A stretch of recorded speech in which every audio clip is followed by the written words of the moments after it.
presentation session, and I'm pleased to welcome, albeit remotely,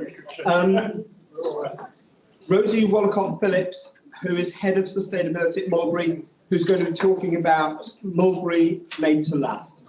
I don't know if you've got your presentation. Yeah, sorted. She can share it. Okay, brilliant. Thank you very much. Well, thanks everyone. Just bear with me a second whilst I share my screen. Okay, can you see that? Yes. Yeah. Perfect. Okay, wonderful. So thanks everyone. Thanks for the introduction. Yeah, I'm Rosie and I'm Head of Sustainability at Mulberry. Thank you again for having me today, and apologies for not being there in person. I'm talking to you today from a little village somewhere between Bath and Wells in the southwest, and I thought I'd kick off by telling you a little bit about Mulberry's history. So Mulberry was founded in Somerset in 1971, where our UK factories still are today. Our founder, Roger, who you can see in the middle there with the lovely hat, sparked the idea of the business when he rescued offcuts from a local shoe factory, which will remain nameless, but I'm sure you all in the room understand which one I'm talking about, and a £500 gift from his parents. So he would tinker around with these offcuts, which would come home with his parents from the shoe factory, and he started making belts and chokers and small leather goods. And eventually that grew into bags and the more kind of lifestyle and countryside accessories of the early days of Mulberry. His sister Rosemary designed the Mulberry tree logo, which was inspired by the trees which they would see in the grounds of their school in Bath. And it was in 1989 when we opened our first factory, which is called the Rookery, and it's in a little village called Chilcompton. And it's where I normally work. That's my normal office space as well. Just down the road from the Rookery in Shepton Mallet is the old schoolhouse, which is home to our factory shop, but it's also part of the wider Kilburn Court outlet village, which was owned by the Saul factory until just a couple of years ago. Bringing us a little bit further up to date, we started our apprenticeship programme in 2006 with Bridgewater College, and we started that programme in leather goods manufacturing as recognition of the fact that our production workforce were mainly retiring. The Somerset leather industry was kind of ageing, and we knew that we needed new young talent to keep our factories running. So we launched that apprenticeship really to bring new skills back into the leather industry. And over the years, that developed into the leather craftsperson standard, which we were one of the businesses who trailblazed that in the UK. And we had over 100 apprentices qualify as leather craftspeople, and many of them are still in business, are still my colleagues, and hold development and managerial roles, which is exactly what we wanted the apprenticeship scheme to do. So thinking more broadly and outside of Somerset, Mulberry has around 1,200 employees. We've got our 2 factories in the UK. We have our office in London. We have our warehouses in Somerset and one also in Germany. And we have 128 stores in 18 countries around the world. As well as making bags in the UK, we also manufacture with some key partners in Turkey, in China and in Vietnam. And we source all of our leathers from tanneries in Germany, in Spain and in Italy. Okay, sustainability. That's, I guess, what I'm here to talk to you guys about. It was actually 2 years ago today that Mulberry launched its Made to Last manifesto. And we decided to do that because it was our 50th anniversary year. From the very beginning, Mulberry has combined a Made to Last ethos with responsible innovation. And we created these timeless collections that champion contemporary British design and craftsmanship. On our anniversary, we affirmed our commitment to keeping those values at the very heart of the brand but ensuring that we're building this sustainable legacy for the next 50 years and hopefully beyond that too. So we use the anniversary moment to publish the Made to Last manifesto, and it really speaks to the history of our brand and also our intentions for the future. Within that manifesto, we set out this mission to be the leading global sustainable British luxury lifestyle brand. It's quite a mouthful, but we realised that to get there, we needed a strategy behind that. And that's where the Made to Last strategy was really born. And this is what it looks like. This is what I like to call my day job. And it's the philosophy that really goes to the heart of the business. So Made to Last not only defines quality standards, which a luxury leather goods brand is really, really strong for. We have an excellent quality standard that we uphold. But it's also thinking about the relationship of the communities around us and how we source. So as you can see, the Made to Last wheel is split into these 4 sections. So on the top left, we have regenerative sourcing. So that's really thinking about all of the raw materials that we need to make our products. Now, 90% of what we sell has leather in it. So leather really is our most important material, and I'll talk in a bit more detail in a second about how we source our leather. But outside of that, we also look at all the non-leather materials and components that we need. So whether that's the linings for our bag, whether it's the interlinings, the handles, the rope that goes in the handles, sorry, the metal that we need for our componentry, the packaging that we source, that really fits into the first quadrant of our strategy wheel. Then we move over to the red section, which is net zero manufacturing. And that's really thinking about how we translate the raw materials and create our products. That's the factories that we're working with. And it's really looking to traceability, transparency, and ensuring that the factories that we work with, whether that's our own operated factories or our partners, that they are measuring their own environmental footprint and also considering the people within their supply chain too. Bottom left is product circularity. And this is something that I think Mulberry is very well known for. So as I've already mentioned, Made to Last is the name of our strategy, but it also hones in on our high quality products. Something that Mulberry's been doing for a very long time, 35 years, is repairing products. And obviously we all know that leather lends itself to be repaired. And we've had a repair centre in Somerset for all of those years. We formalised that into something that we now call the Mulberry Exchange in 2020. We launched it in February 2020. Not a great time to launch something new, but it did okay. And the Mulberry Exchange is really a suite of services where a customer can send their bag back or go into a store, and it may need a repair, something simple such as zip's busted or they've got some scratches on it. Or it could be something a little bit more challenging, such as hand sanitizer is spilt through, which we seem to get quite a lot now, or they've really roughed it up and it's had a bit of hard life. So what our team in the Rookery in Somerset at our lifetime service centre will do is they will appraise that bag. They will look at it and figure out what needs fixing, what needs repairing. They will then send a quote back to the customer, and our quotes vary from £25 to replace a zip to £250 for a full restoration of the whole bag. It's up to the customer whether they want to continue with that repair or not. Hopefully they do, and in that case the bag will go through the lifetime service centre and honestly will come out looking almost brand new. Some cases the customer will decide, you know what, I'm not really using this bag. It's been in the back of my wardrobe, it's not my style, it's not my colour. And that's okay too.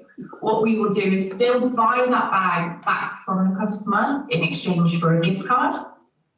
And we will then fix it ourselves and list it onto the Mulberry Exchange platform as a pre-loved vintage Mulberry bag. And that can be anything from a bag from last season that somebody's just not getting use out of, to something which is 50 years old. And the Mulberry Exchange platform, which is embedded within our website, but also present in all of our UK and US stores, the platform is so successful that we struggle to keep up with demand on stock. And that's worth bearing in mind that the repairs team in Somerset repair over 10,000 bags every single year. So 10,000 bags are being repaired for consumers, and a portion of those we list on our own website, and they sell out almost as quickly as they are listed. And again, I think that's testament to the fact that we all know that leather is a material which loves to be repaired and is forgiving and can be remanipulated, whether it's recolored or just cleaned and protected. It really, really does get better with age. Then we move over to the yellow section, inclusive communities. As a sustainability professional, I personally don't think there's any point in working on any of the other things if we're not considering the people. So the inclusive community section of our supply chain looks to our next generation training, whether that's the leather craftsperson apprenticeship in our factories, or whether that's our next gen program that we have in our retail stores, which gets our sales assistants to managerial roles. It also looks at social equity. So the fact that Mulberry is a living wage employer, we publish our gender pay gap report. And it also looks to culture and well-being. What's it like to work at Mulberry? What's it like to be in the Mulberry supply chain? What charities do we support? What partnerships do we have? So the people really tie up the strategy. Then, right in the middle of that, we have our commitment to net zero. Mulberry is aiming to achieve net zero greenhouse gas emissions by 2035. That's a very, very bold goal, and one which we believe we can hit because we are a smaller fashion business compared to some of our competitors, which means we can be more agile, we can be more reactive. And as you know, we have control over some of our own supply chain, which means we can make some really big changes in our own country. Okay, so that's an overview, a nutshell of the Made to Last strategy. But of course, we didn't just start thinking about sustainability 2 years ago. We have been working on improving our business since really, I guess, the day it started. So I've actually been at Mulberry for 13 years, and for the last 5, I've been working in the sustainability function. So some of the highlights which I'm going to talk through now, I've overseen myself. I've seen that change through the business. First one is leather. So when I joined the sustainability function in 2018, only 6% of our leather was from tanneries that had an environmental accreditation. Now we are at 100%. And I will show you the graph of how we've progressed that a little bit later on. We also have some new innovative materials which we've included in our range, such as Econyl, which you can see there with the backpack. Econyl is a blend of recycled nylon fibres, which comes from all sorts of places, including rescued fishing nets from the ocean, or even the carpet tiles that get ripped out of office buildings when they're being refurbished. And the fibres get spun into lots of beautiful colours and then get woven into different patterns, which is amazing. The customer response to Econyl has been fantastic. Actually, it's a great material for us to have in our range. The next photo is inside the rookery, one of our Somerset factories.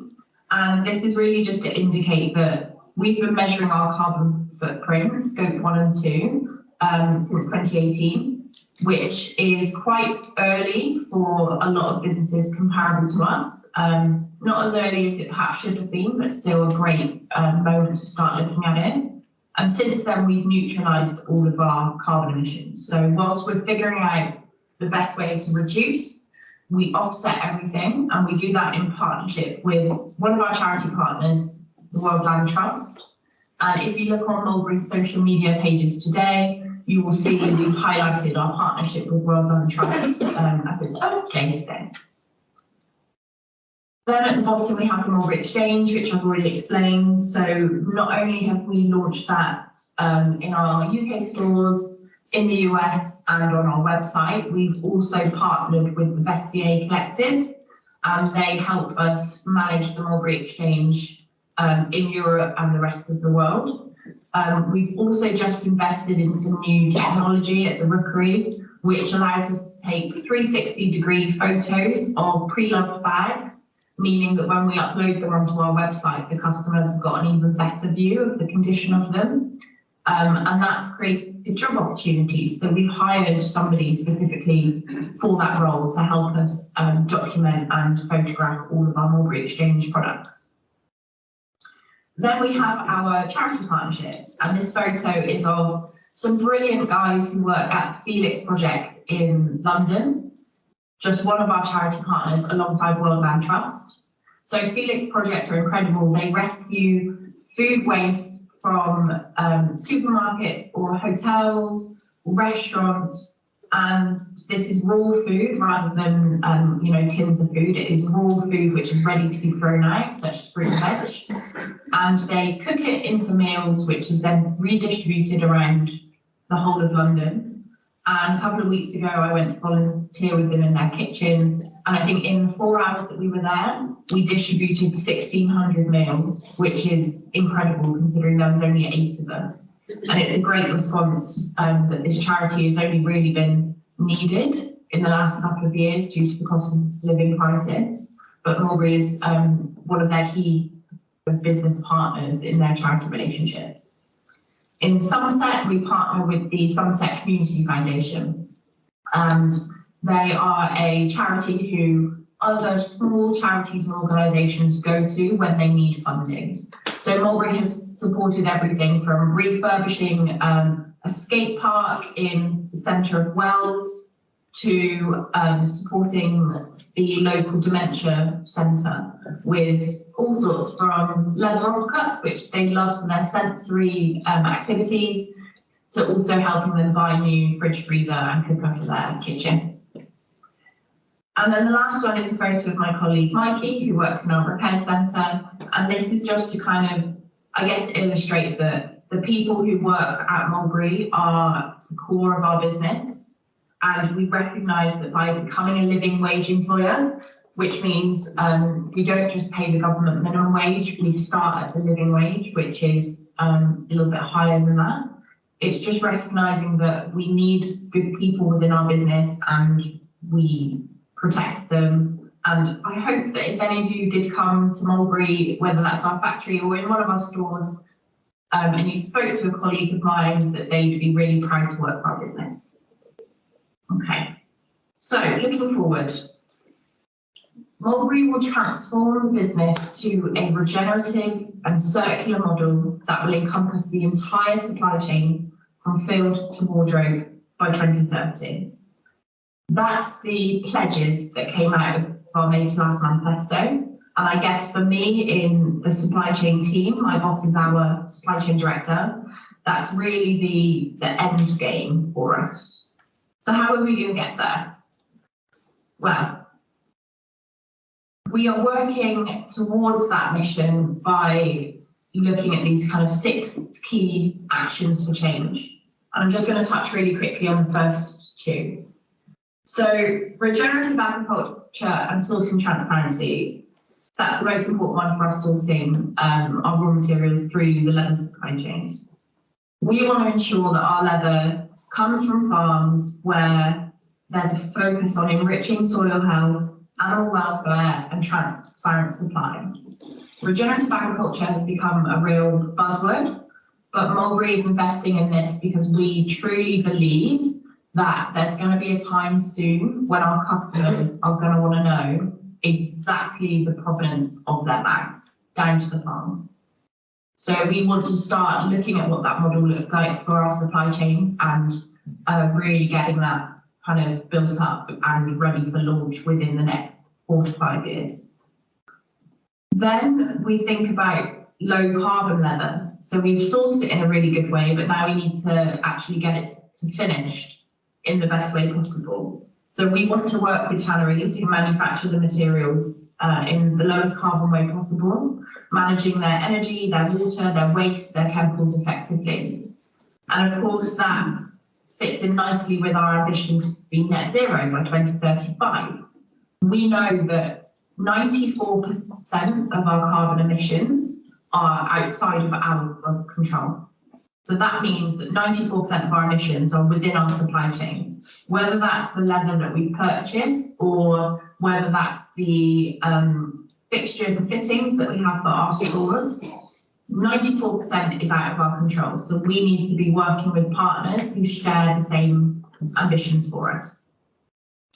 The next two, repairs and restoration and circular economy, leans into the fact that Mulberry's not a fast fashion business. We aren't here to encourage people to over-consume. We are here to provide beautiful products that are going to last and also give solutions to that if there is a time when that bag needs some extra TLC. And finally, the theme that I keep coming back to, we'll continue to support our communities, not just our own Mulberry employees, but also the people who are part of the wider Mulberry supply chain around the world.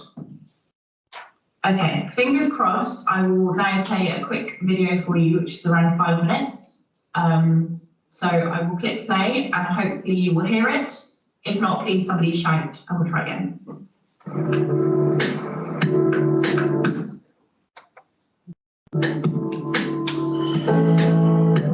I think the future of luxury is really exciting because there's going to be so much change.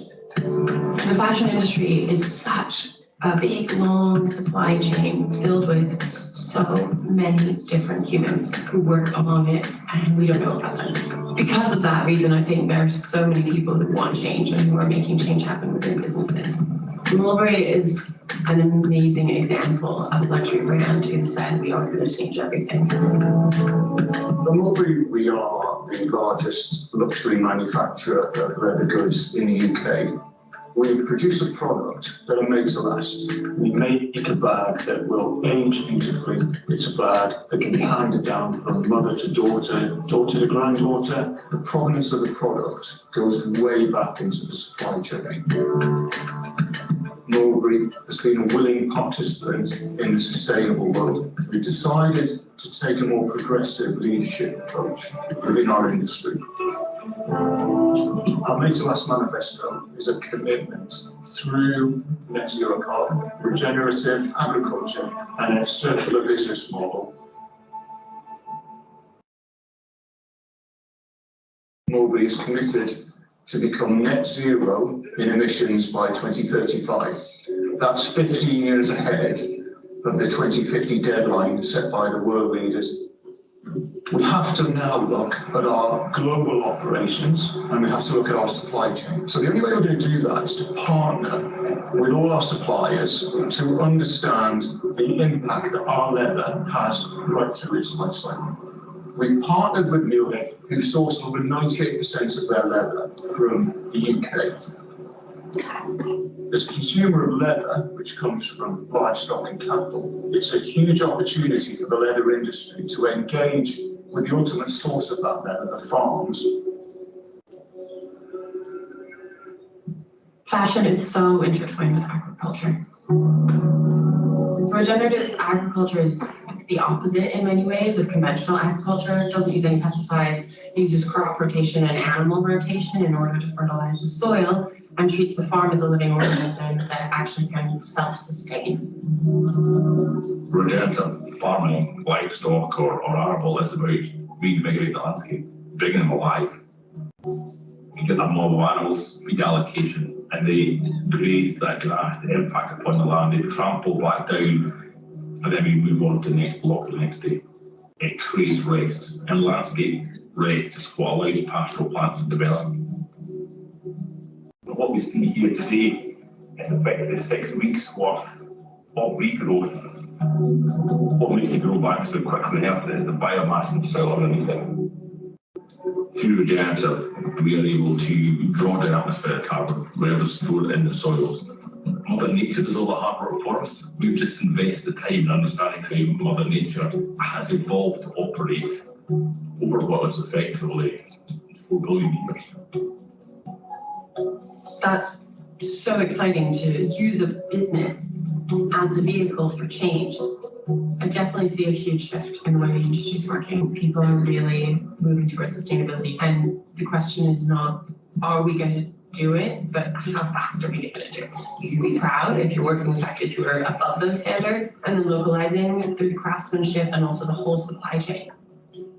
We look continuously to reduce our impact on the environment, to extend the life of the product, to reduce the waste within that life cycle.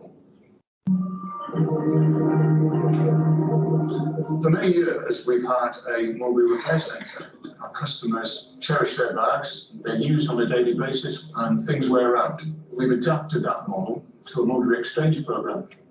We buy back bags, we refurbish them in our repair centre, and then we find new homes for them. It's one way of continuing to supply luxury leather accessories in a minimal impact way. None of our waste goes to landfill. We harvest rainwater on the roof. All the lights in this factory are LEDs. So we've always done what we believe is the right thing to do. But our responsibility goes further than that now. Low impact manufacturing is to have a really light touch. I hope that the greatest proportion of our supply chain will be regenerative.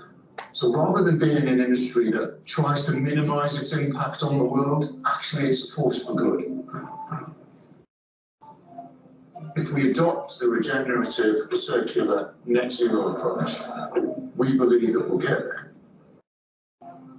We do not have time for an incremental step-by-step approach right now, and we are in a hurry.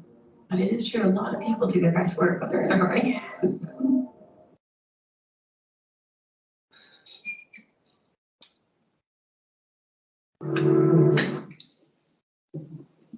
Great. So hopefully that film has just kind of wrapped up the what I've been explaining to you for a little while. But actually, it was great for us last year that we were awarded by Wollacott, which is the British luxury board. They awarded Mulberry the Sustainable Luxury Brand of the Year, which I think for me, a year and a half after launching our manifesto, was an amazing moment for us to recognise that we are now pioneering in that space. And also it's great for us to have that industry body recognition. So the photo there is our CEO, Thierry Andretta, who accepted the award from Nikita Oliver on the night. And then we also have, we also were awarded the Championing the Planet Award earlier this year by the Great British Brands. Again, another incredible accolade, which we're super proud of. And this May, we will find out if we've been awarded a Drapers Award. We're in shortlist for 2 of those categories, which is great.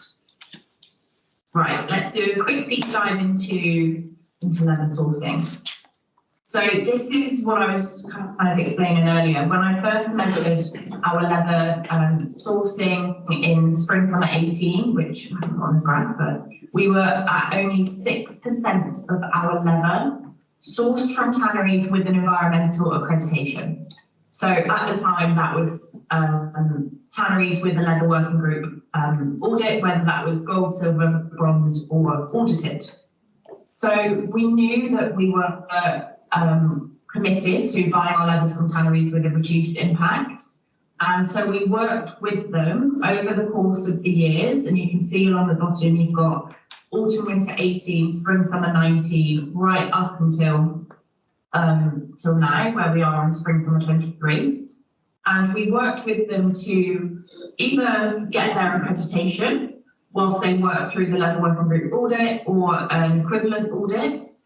Or on the flip side, when our designers wanted a new article, we sourced it from a tannery which had that accreditation. So it was a very natural evolution of our sourcing, making sure that the tanneries which we knew and loved weren't left behind because of our new sourcing strategy, but that we could also introduce new innovative tanneries too. And you can see that season on season it got better. There was a huge jump at the beginning between 2018 and 19, and that's because quite a lot of our tanneries had their audits booked in at that period. And now we are at spring, summer 23. Every single piece of leather or suede that Mulberry buys is sourced from a tannery with an environmental accreditation. It's something that we find quite difficult to talk to our consumers about, because I think there's not masses of knowledge about how leather is actually manufactured, but it's definitely something that we want to start talking more about in the coming kind of months as we go through to the next season. And then looking forward, I guess to further our commitment to improving sustainability across not only environmental, but also social and governance, we knew we had to look deeper than just that environmental impact. So thankfully for us, the Sustainable Leather Foundation does exactly that. So we're currently building a strategy which will help us assess not only the environmental impact and also recognise the equivalent audits to Leather Working Group, but it will also look at the people and the business elements of manufacturing leather. So quite often within my own experience, when we've done audits of factories and we think about wages and health and safety, that's always been in the finished goods factory stage and not actually at the stage of the raw material. So we're kind of switching our thinking to push further up the supply chain to ensure that we can hand on heart say we're not just considering the environment and the environmental impact of our manufacturing, we're really, really looking at the people impact as well. So by assessing the tannery's ESG performance, environmental, social and governance, we know that we can map it on the Sustainable Leather Foundation's transparency dashboard. And that gives me a really clear overview of our performance as that part of the supply chain. And this isn't just something that Mulberry is kind of outsourcing and telling our tannery partners to get on with. We actually decided to flip it on its head and look at ourselves first. And in February this year, both of our UK factories went through a full ESG audit. So the first time that we've ever had an environmental audit that in-depth. First time we've really looked at our governance. And obviously for the UK, the social audits, most of it's ingrained in how we usually operate in the UK, but it was a great way for us to really scrutinise our own policies and procedures.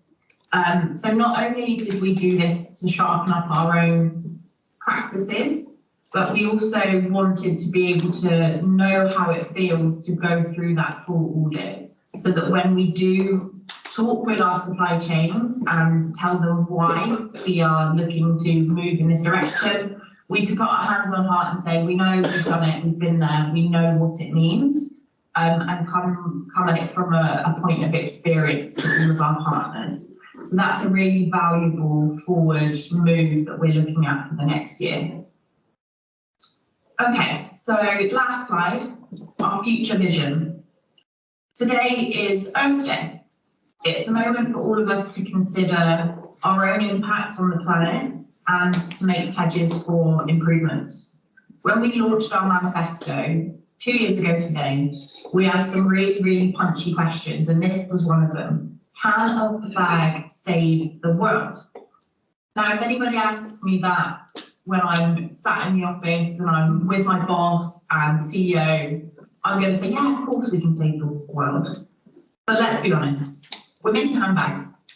No, we can't save the world. But what hopefully I've shown you today is just some ways in which Mulberry is really, really working to create positive changes for people, for the planet, and for the future of our business. So thank you so much for your time. Are there any questions?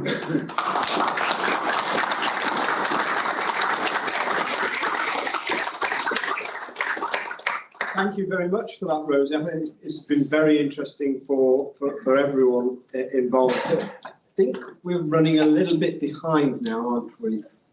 So we've probably got a chance for only one or two questions. I think you give us Yeah, we got free. comprehensive coverage of what Mulberry are doing, and something that has happened throughout this conference. Sustainability, whilst not the topic of the conference, it has been woven through every talk. There's been references to it, and I think it is vitally important to say today is Earth Day. So thank you very much for sharing that with us. You're welcome. Thanks, Thank you everyone. very much.